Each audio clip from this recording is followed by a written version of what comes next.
Perfect. So we are recording, but so welcome you guys. I know we have a little bit of Justine's team and our team on here, and we're so excited to have her. And when we connected and talked about her doing one of our team trainings, I couldn't have been more thrilled. And she is going to talk about vulnerability, rising strong, talk about what she does and how she works this into her network marketing business. And Justine and I met, gosh, it feels like a lifetime ago, but it was at an opportunity meeting in St. Louis when Celeste was in town with one of the executives just giving an opportunity meeting. And Justine and I were sitting one row across from each other and both giving testimonials on stage. And we, you know, you meet people for a reason. I feel like I met her for a reason that night, and we have been sideline sisters ever since. So I'm just so excited to have her, and I will not take up any more time and let her go. Thank you. I really appreciate this opportunity. So I thank you, Nicole. So I always kind of start off a little bit about me. So I'm a mental health therapist. I've been in practice for over 16 years. I have a private practice here in St. Louis, and I was a dork and always knew I was going to be a therapist. So I have had 2 back surgeries in high school that required a year of my life being in a body cast in high school. I was in a body cast for a year. So I, through that journey, discovered therapy because I was misdiagnosed for a really long time. And so I started my career in substance abuse, and then I moved into eating disorders and worked there for several years. And then in private practice, I really kind of did anxiety and depression. And now I specialize in infertility and loss and really the Brené Brown work. So if you have not heard of Brené Brown, she's a shame and vulnerability researcher. And she is starting a global conversation on courage and vulnerability. And she is the first woman to, and actually it might be even just like all time, I think, but she had 3 books on the top 10 New York Times bestselling list for 6 months straight. 3 of the 10. Like, it's unbelievable the work that she's doing.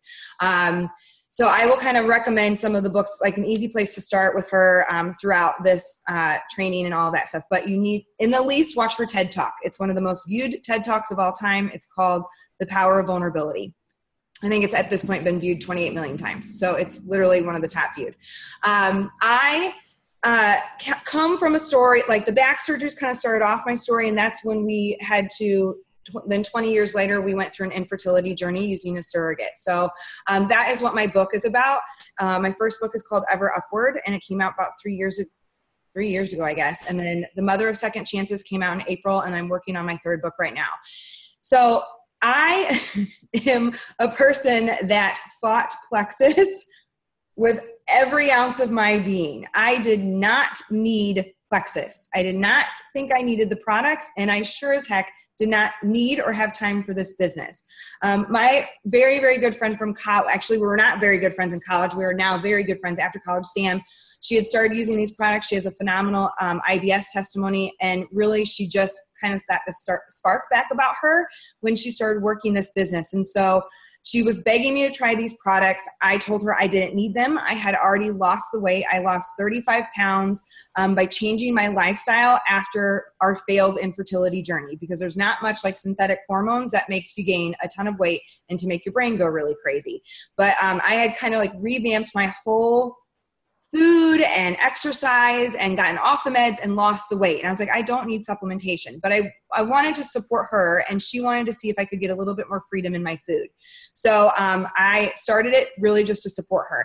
And within the first month on Triplex, I felt a significant difference. Biggest thing was my energy level was better. Like, I didn't crash when I still had 3 clients to see in my private practice, but also my pain started to come down, because when you have back surgeries in 1994 and 1997, they stick you in a body cast and they don't do any physical therapy. So I have a ton of scar tissue in my body, and obviously inflammation and terrible gut health from having multiple surgeries and lots of antibiotics. So I noticed just how much better I was feeling. And then when I added in ease, especially, it's changed my entire life. If you ever need a chronic pain testimony, please don't ever hesitate to reach out to me. I have not had ibuprofen in 3 years, and I would eat it like candy. If I was traveling, I would eat 4 ibuprofen every 4 hours with no qualms about what it was doing to my stomach, and now with the new research, what it was doing to my heart and cardiovascular health. And so I even just survived. This will always be one of my biggest Plexus testimonies. We just went to Disney at the end of April, and we did all 6 parks at Universal too. We did both of them in 3 days, and I did not take one ibuprofen. Like, that is miraculous. It's huge. I mean, that's miraculous for me. Now, I was stretching in line, and all the kids were looking at me like I was weird, but I didn't take an ibuprofen. Like, that's humongous. And so that's my biggest Plexus testimony, along with all the other things that everybody else gets, like some weight loss, better mood, less allergies, all of those things. But I sure as heck did not need this business. And so Sam called and was like, I'm literally stealing your money because I take all the products. I mean, I take Ease and Nerve.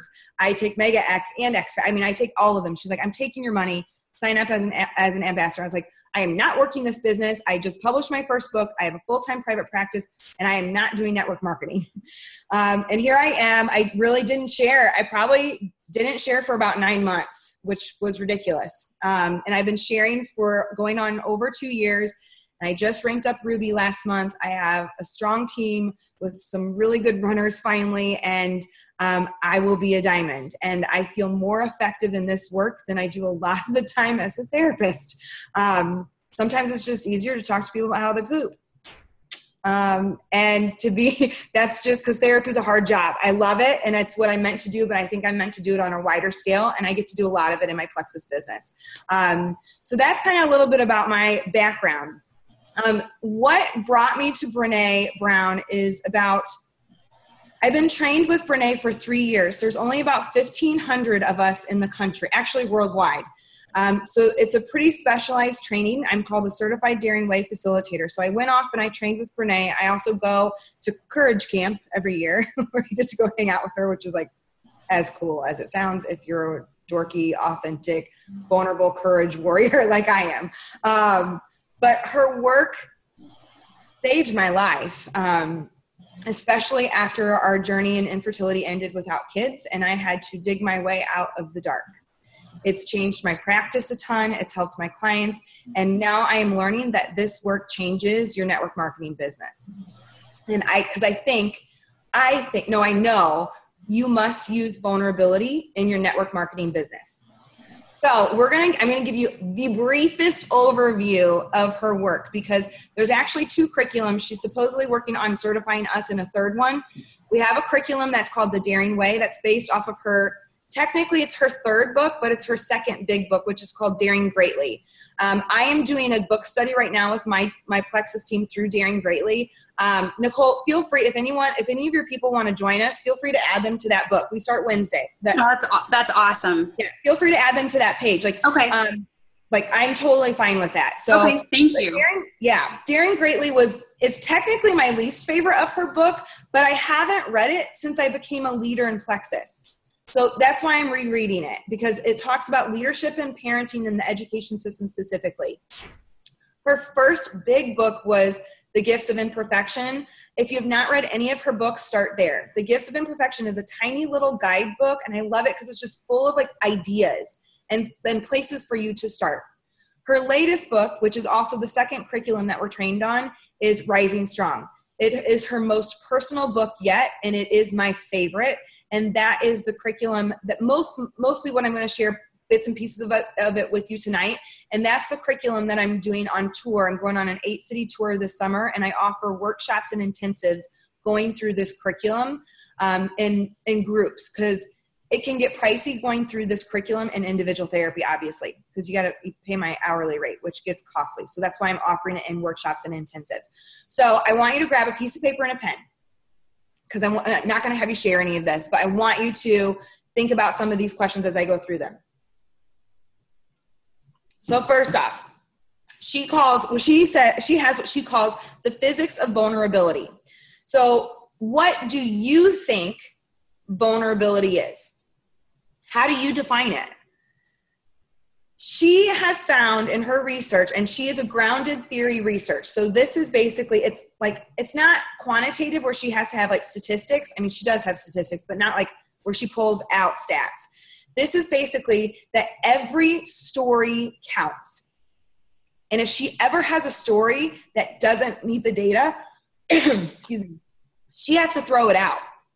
So that's also why she's never written about spirituality, faith, forgiveness, or grief until this newest book, because she never had the research to back it up. She never met saturation in the data. So in her data, she says vulnerability is 3 things: emotional exposure, risk, and uncertainty. Dun, dun, dun. Because we all know how much we love uncertainty. Like, we hate it. So emotional exposure, risk, and uncertainty. Vulnerability for me is like, it's home. I cannot live my life without it, especially after doing this work. However, it is also scary. Don't ever think that vulnerability is comfortable, because it's not.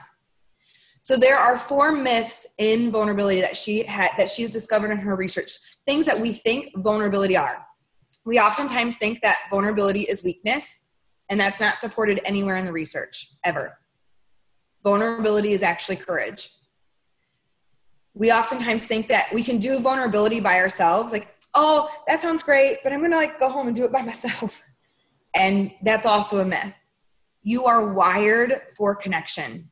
I don't care how introverted you are still wired for connection. And connection requires vulnerability. Myth number 3, a lot of us think that we can just opt out of it. All right, that's good. You go do it over there, but it's just not for me. I'm not going to do it. And it's just not possible. And again, it comes back to that connection part. And then the 4th myth is that it's oversharing. And we'll hear this a lot. Like, a lot of people will be like, what are you talking about? We don't need more vulnerability in our culture. Like, people are sharing everything on Facebook and Twitter and all of that stuff. But what we look at when it comes to true, authentic vulnerability is that it is not oversharing. When you overshare or you vomit your story on someone who's not earned the right to hear your story, it oftentimes is really a way that we armor up. It's oftentimes the way that we kind of like suit up, like, I want to impress you. Or maybe we find someone that we think we really have a lot of things in common with, and we're trying to hotwire a connection. And so we just vomit everything about our lives to them. And it's not true vulnerability. It's actually a way that we hide ourselves. So those are the 4 myths of vulnerability. But within those 4 myths, we have 2 paradoxes. And I think this is huge in our Plexus business. 1, it looks like courage in you, but weakness in me. You will scroll Facebook, and I hear this all the time in my books and on my Facebook wall. You're so brave. Thank you so much for sharing. And they will never, ever share themselves. They think it's courage in me, but weakness in them. The second paradox is it's the first thing that I look for in you, but it's the last thing I want to share.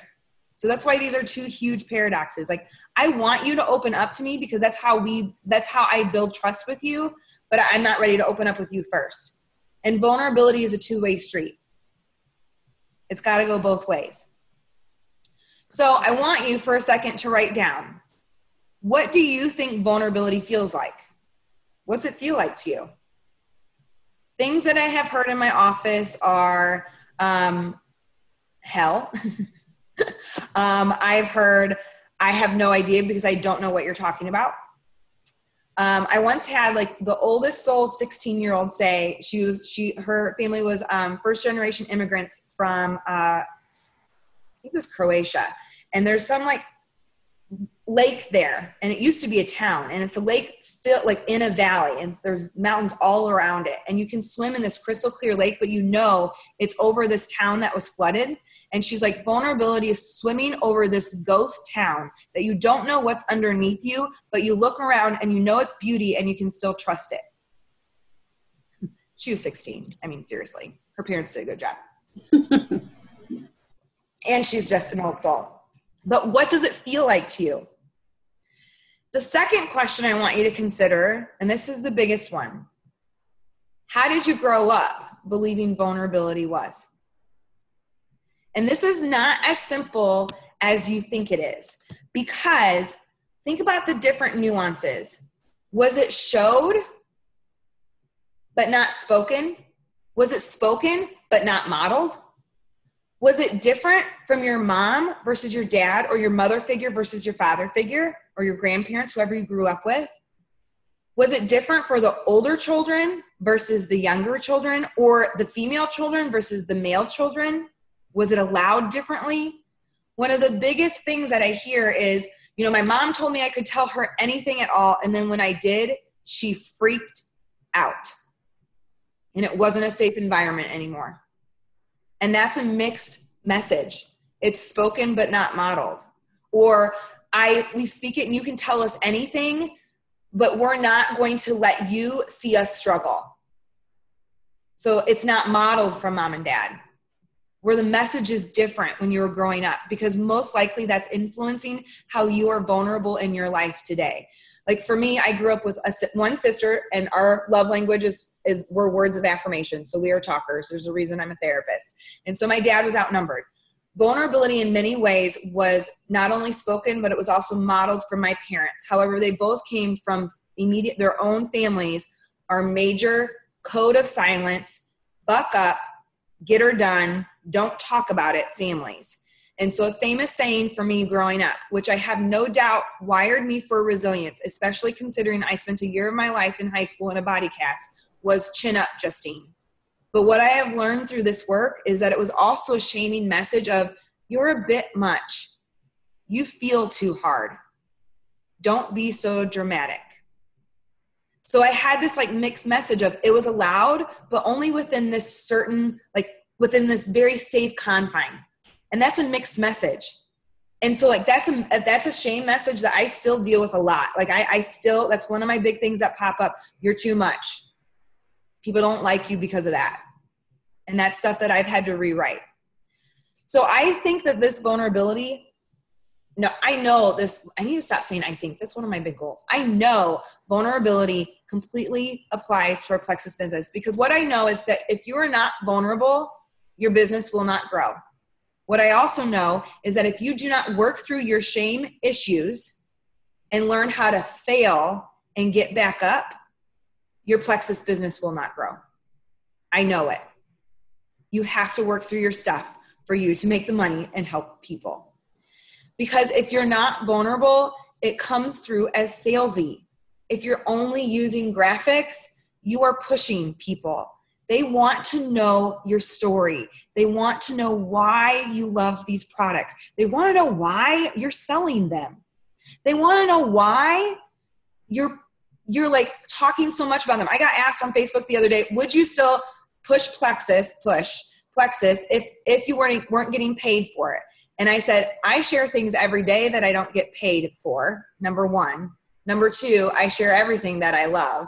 And you're not in my arena if you're just going to judge me. So unfollow me.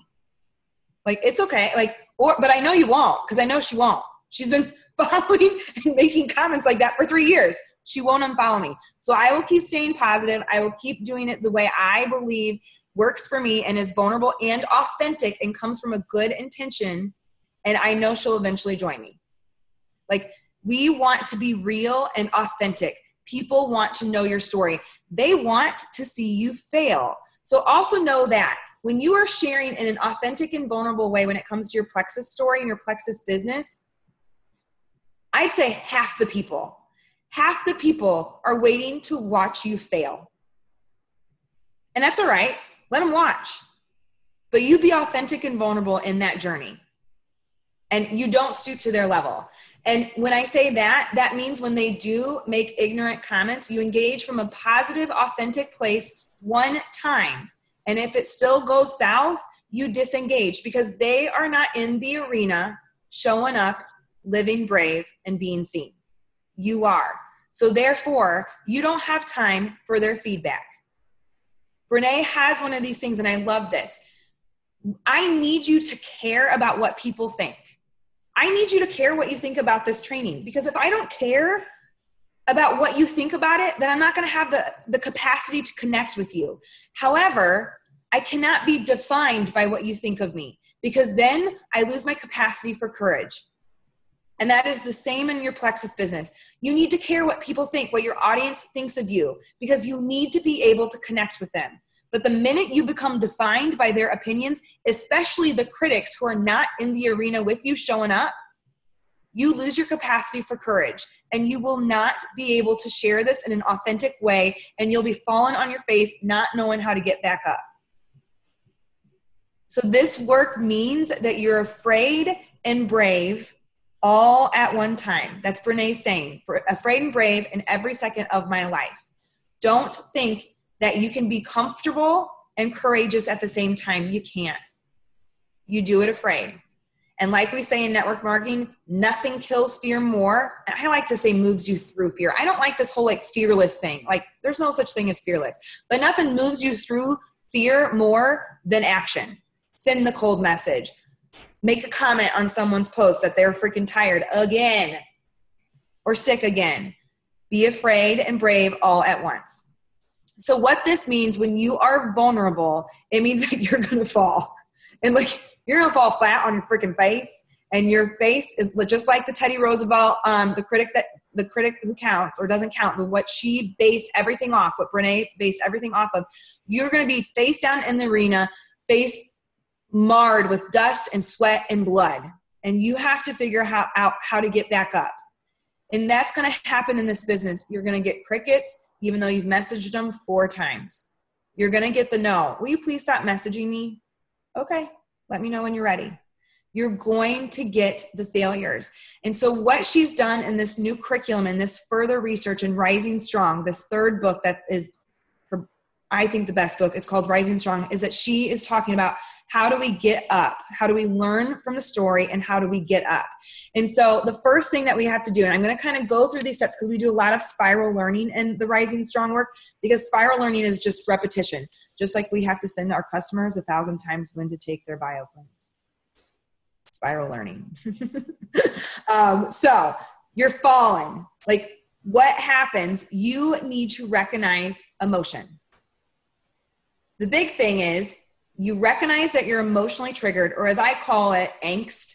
You know, you get the no or you get crickets and you start to feel like the little sweaty palms and your heart starts to pound a little bit. Maybe your stomach churns, your thoughts race, whatever your symptoms may be. You recognize that you are emotionally triggered. You're feeling angsty, as I say. You need to recognize that you're emotionally triggered. But then, are you willing to get curious about it? Because most of us are not willing to get curious about it. And in her research, I'm going to definitely go through these because this is just one of the biggest aha moments for a lot of people when I do the workshops and intensives. She's come up with, in the research, 6 ways that we offload hurt. So what happens when we are emotionally triggered and we're not willing to get curious about it? We offload it. And there are 6 ways that we offload it.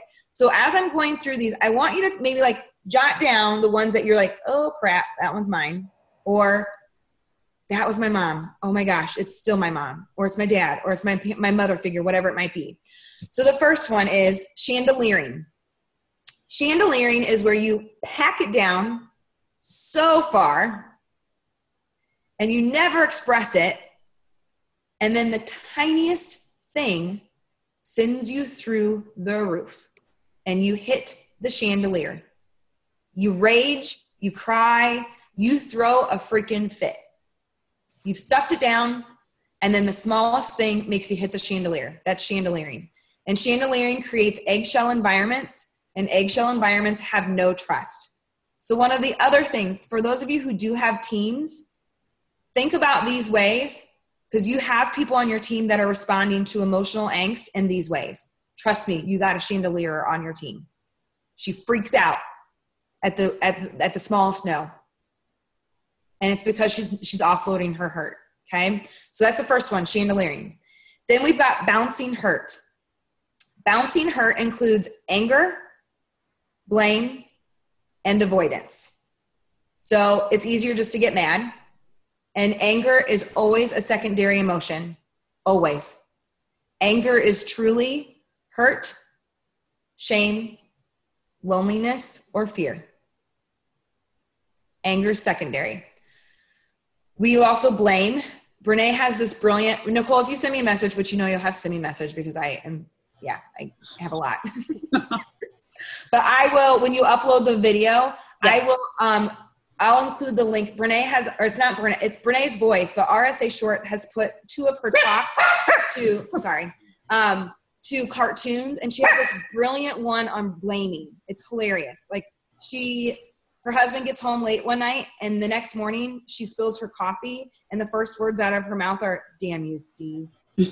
Okay. That's a blamer. I'm a blamer. Like when I spill something, I'm like, "Dang it, Chad," and he's not even here. Blamer. We bounce hurt. Or we just avoid. Like, I'm fine. I'm fine. No, it's fine. It's all right. Like, whatever. Move on. Avoid. So that's bouncing hurt. The third one, quite possibly the most popular in the great United States of America, numbing. We take the edge off of our emotional pain with, and you fill in your blank, drinking, drugs, shopping, sex, Facebook, being too busy, perfecting, bossing people around, constant change, shopping, chaos, religion, not faith, religion, the internet, caretaking, people pleasing. Oh my gosh, just fill in your blank. Any hobby also could be a way that you numb, unfortunately. Like I color every day because it's part of my self-care. If you're coloring for 2 hours straight, it's called numbing. It's not really intentional self-care.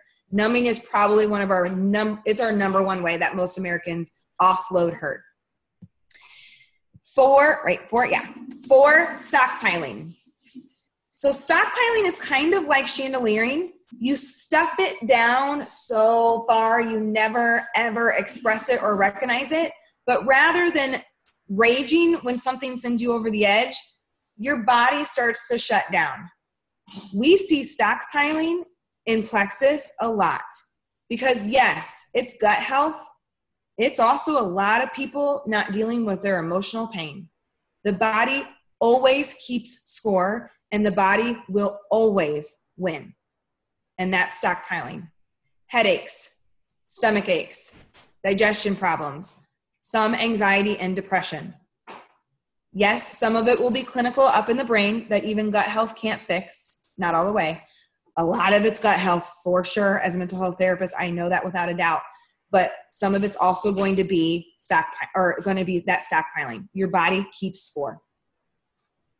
The 5th way, high-centered. When I went through this work, I went up to Des Moines to do an intensive with some facilitators on the Rising Strong curriculum. I guess it was like a year and a half ago. And I was high-centered at that point.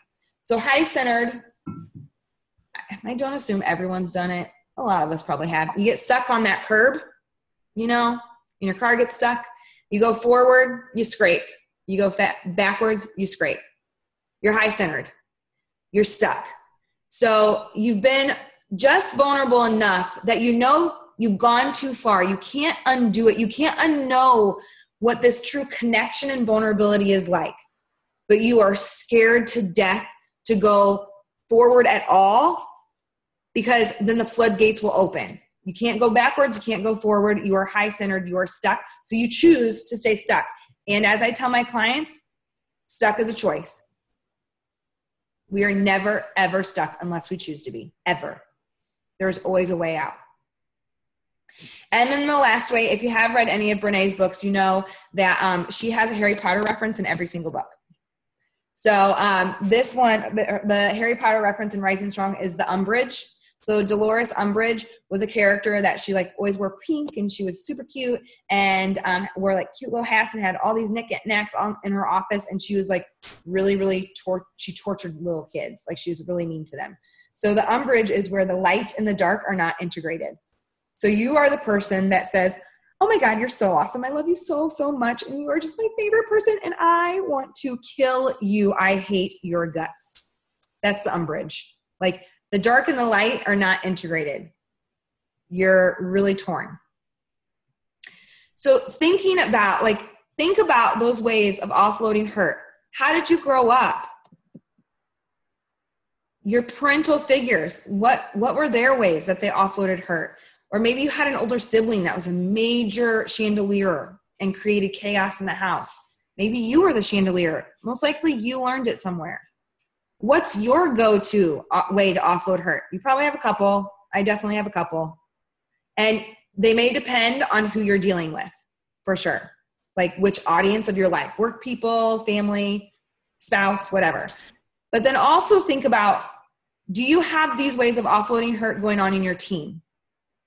Because once, like, giving your team this language can help them learn how to cope with their emotions, and your team becomes more cohesive. They're going to learn how to be more vulnerable, and their businesses will grow. But they have to deal with the emotional stuff first. Like I said, deal with your shame stuff. I don't usually say stuff, but I do on Zoom calls because there might be kids in the background. Deal with your shame stuff, and your business will grow. I have no doubt. So you realize you're emotionally triggered. You asked yourself what the emotion was, you identified it, and you're willing to get curious because you don't want to offload it. So what's next? What's next is you have to rumble. That's what she calls it. So rumbling is basically where we identify our SFD. Our SFD is the stormy first draft, or the first draft. I don't want to say because there might be kids on it. But so the cuss word. The SFD, that is what the SFD stands for. It's actually a term from Anne Lamott, not Brene. But basically, what's the story you're telling yourself? Most likely your SFD is unshareable. It's full of hate and anger. And what I am finding is that most likely it boils down to, I'm not enough, I'm unlovable, and I don't deserve this. Mine, oftentimes, especially in my Plexus business, is this will never happen. I won't ever get her to join my team. Will they ever understand this? Will they ever want this bad as me? I will never get to the top. My SFDs almost always have lots of nevers and always. And almost always boil down to, I'm not enough. Period. So once we've identified your SFD in the Rising Strong work, we then rumble with all the emotions. And so in her research, the emotions that really came out and how wholehearted people cope with them. So wholehearted people are not perfect people, or people who have not suffered trauma, loss, or tragedy.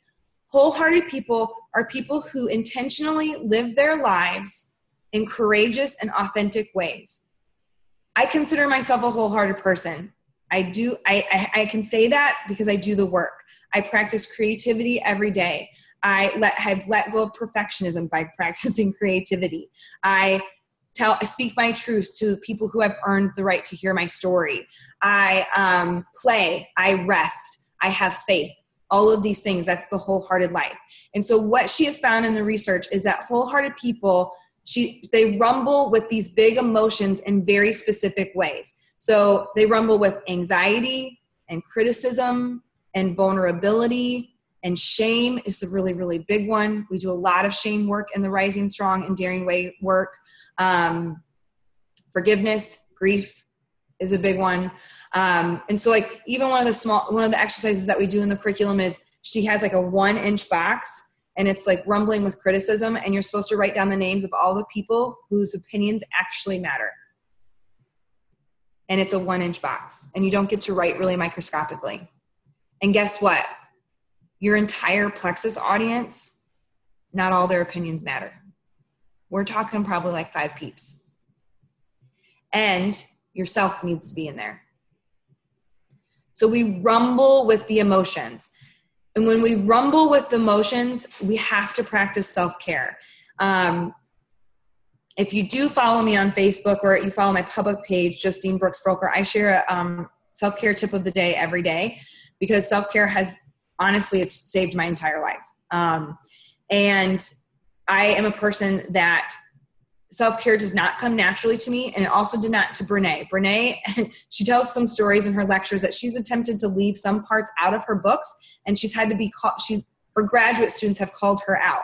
Like in Gifts of Imperfection, there's a lot of research, and it's the 9th or 10th guidepost of a wholehearted life is play. And she's like, play? Who has time to play? I mean, hello, I have a job. Like, and she left it out of the book. And her grad students were like, what happened to play? Like that was like a significant part in the data. And she goes, no, I don't want to play. So like, don't think that self-care and the ways that we cope and rumble with these emotions come naturally to people. Things like mindfulness and meditation and breathing and giving yourself permission. I am not a natural meditator. I meditate more days than not, and have for the last at least 3 years. And there are days that I get up from my meditation pillow and I am more frustrated than when I sat down. However, I will still sit for those 10-ish minutes in silence because it's important to disconnect and it's important to breathe. Especially women, we're terrible, terrible, terrible breathers. So learn to slow down your breath. We talk about that a lot in the Rising Strong work, breathing in through your nose, expanding your belly out. That's one of the reasons we're terrible breathers as women, because we have been taught to pull our bellies in and appear slimmer. So breathing in your chest is not helpful. That will not slow down your physiological response when you are feeling angsty, when you are emotionally triggered. You need to breathe with your belly. Inhale through your nose with your belly expanding. Exhale through your mouth, pulling in your belly. Take 4 deep breaths.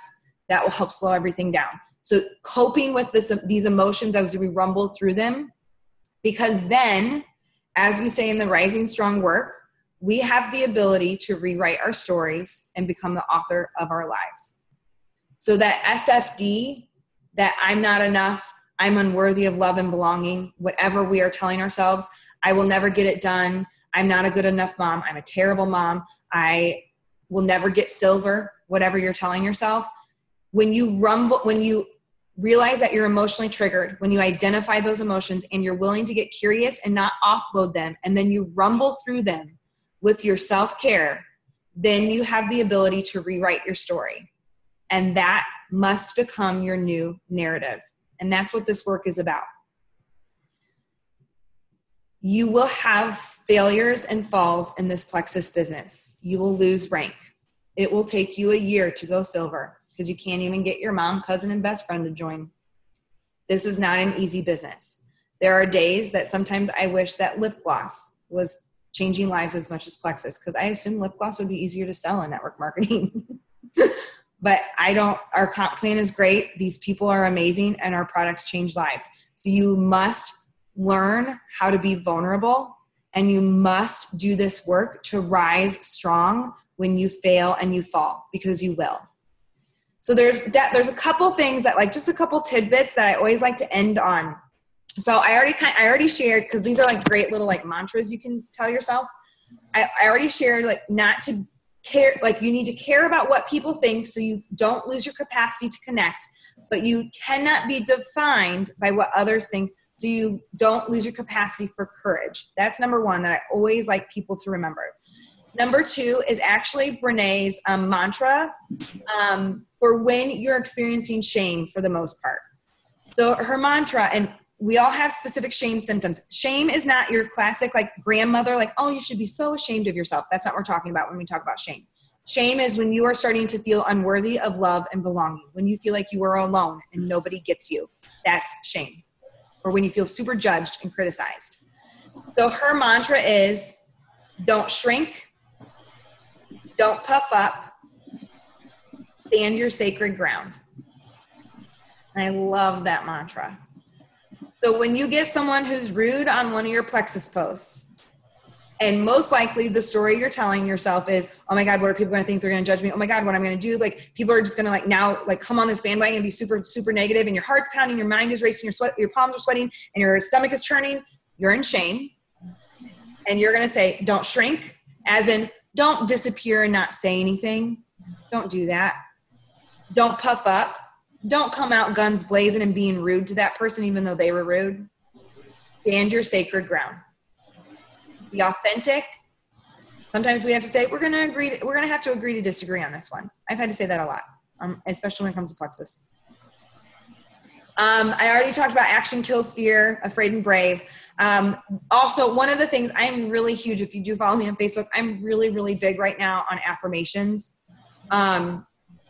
It is because of Brené's work, because the story that we're telling ourselves is oftentimes, I'm not enough. You must tell yourself that you are enough. Marissa Peer is a therapist over in the UK, and she has this huge movement. She has a TED Talk called The Disease Killing Humanity is I'm Not Enough. And she talks about how we don't need you to believe that you're enough. I just need you to tell yourself that you're enough. And affirmations is the easiest way to do that. Marissa Peer says that we have to lie to our brain to steal back our happiness by cheating fear. So we just lie to our brain. And you just like write, I am enough everywhere. I mean, I posted a picture this morning of my mirror. I mean, it has affirmations everywhere. It's in my car. I have a post-it in my car. I am enough. It's on my phone wall, my wallpaper on my wall, on my phone. I am enough is always playing in my brain. I do affirmations every single morning. The key to them is looking in the mirror. It's super weird and really awkward. And I still don't do it in front of my husband. And I still even really don't like doing it in front of my dogs. It's super weird to talk to yourself in the mirror, but it will change your life. My coach that I started working with 3 months ago had me do it. And we start you off really small. I couldn't even do I am enough. I had to start with I am enough right now as I am. And you say it to yourself for 5 minutes every morning, over and over and over. I am a therapist who has been in the field for 16 years. I completely overhauled my life and got to my happy, healthy version about 5 years ago. I've done Brené's work for 3 years. It took me 3 weeks of every day of looking at myself in the mirror, telling myself that I am enough right now as I am to not cry. We live in a world that tells us that we are never enough. There's never enough done. You are never mom enough, thin enough, happy enough, rich enough, whatever. You must tell yourself that you're enough. There's lots of easy ways to do it. So affirmations are easiest in the mirror in the morning, but also the Think Up app is amazing. I don't know. Have you downloaded that yet, Nicole, from Melissa Shaver? No, I haven't. I need to. I freaking love it. It's so easy. You just simply record your affirmations in your own voice and then you press play. I had one similar from Helen and Sonia, but yes. I want to try hers. I love it. It has like background music. You can set a timer. You can make playlists. So like I have my like Plexus playlist. I have my tour playlist. Like it's awesome. So I just play it when I'm in the shower. And so you said that's the Think Up? Yep. Think Up. One word. It's an orange square with a leaf on it. Okay. It's awesome. I freaking love it. I mean, I paid for it. It was like $15 for the entire year, but even the free version is pretty good. It still has like a song that you can play and you can record 5 affirmations with the free one. But like that is our key. That's our tagline of the Rising Strong. What's the story that you're telling yourself? When you feel triggered, especially in your Plexus business, like when you get the no, when you get crickets, when you get somebody rude on your Facebook wall, when someone's like, oh my God, what are you drinking? Like, seriously, what's that? Network marketing? You're going to get it. Like you're going to get it for the next 10 years probably until everybody is on Plexus, which will happen. But you need to stop, take the breath, realize that you're triggered. What are you feeling? Identify it, get curious about it. And then you ask yourself, what's the story I'm telling myself? You get to write that story. Become the author of your life. Do this work and everything will change. I promise you that. Okay. I've talked long enough. I can open it up. Sorry. I've been like ripping notebook paper out that I'm going to put back in. I have a lot of notes. I mean, there are so many things that you just said. I have chills, by the way, but everything from living brave and being seen to the 1-inch box with whose opinions really matter. I mean, it's huge. I mean, it really is if you just think about it, because I think that that's where a lot of people come from, especially starting out, or they're not ready to share about the opportunity or how it's changed their life. I think that when we think about whose opinions really matter, teeny, you know, it is. This is absolutely amazing. And it makes me want to buy and read all of her books. Oh yeah. and you guys, as Justine said, she is doing a book study with her team, and she's invited us tonight, which thank you so much. It's going to be starting Wednesday, and it's called Daring Greatly. And and since it's summer, so usually my book studies I do a book study. Well, we always have a book study going on my team, and I expect and want them to be reading 50 to 70 pages a week, because all research says you need to be reading 10 pages of personal development every single day. 10 pages. It's not that much. It's summer. It's insane. So we're only doing 30 to 50 pages a week.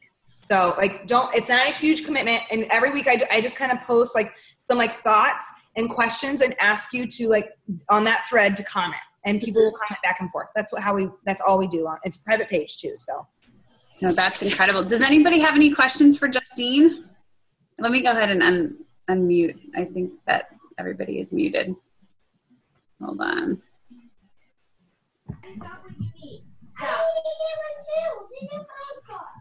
I hear a little Remy. Anybody have any questions for Justine or any takeaways that you felt were the biggest strong point for you?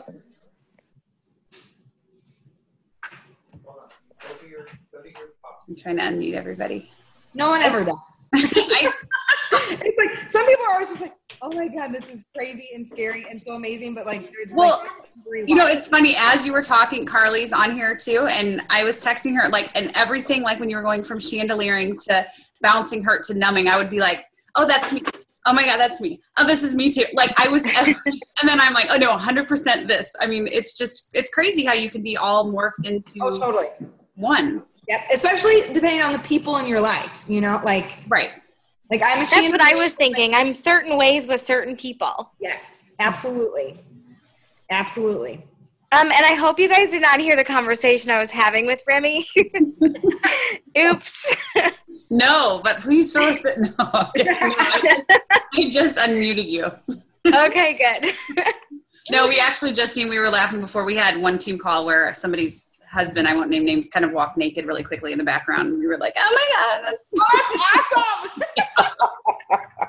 Yeah. Wait, that wasn't me, was it? Was that Jason? No. Oh, good. Sophie walked naked into yours one time. Yep, a couple times, shirtless. Oh my gosh. Yeah.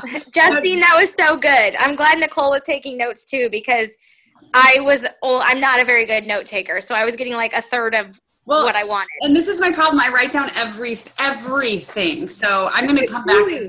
I'm going to to the team call. I'm going to also post Brené's TED Talk, what you had mentioned before, because I think that I've watched it. It's amazing. And I think I've watched it after you told me. And I think that that's so beneficial for the team, you know, to listen to. But this is incredible. You should be so proud of all the work that you've done and pouring into other teams. We're just lucky to have you pour into us. And we just thank you so much. Thank you. I appreciate it. So obviously any questions, let me know. I'm full of resources. So don't hesitate to, whatever, you know what I'm trying to say.